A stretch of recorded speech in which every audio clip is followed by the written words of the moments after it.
Diamond হারবারে আন্তর্জাতিক ইলিশ বাঁচাও উৎসব। ছোট ইলিশ বিক্রি বন্ধের দাবি, ইলিশ বাঁচান আগামী বাঁচান। ডায়মন্ড হারবার প্রেস ক্লাব ও কুসুমের সাহিত্য পত্রিকার উদ্যোগে আয়োজিত হল আন্তর্জাতিক ইলিশ বাঁচাও ও পর্যটন উৎসব ২০২৫-এর ২০তম বর্ষ। শহরের জেটি ঘাটে আয়োজিত এই উৎসবের মূল বার্তা, ছোট ইলিশ বাঁচান, ইলিশের ভবিষ্যৎ রক্ষা করুন।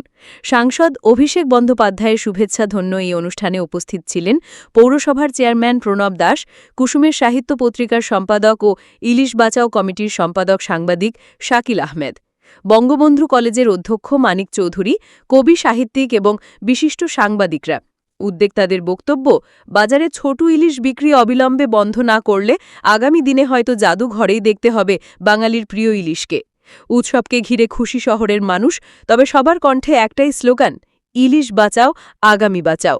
কলকাতা থেকে বাইজিৎ মণ্ডলের রিপোর্ট, নিউজ স্টার মিডিয়া।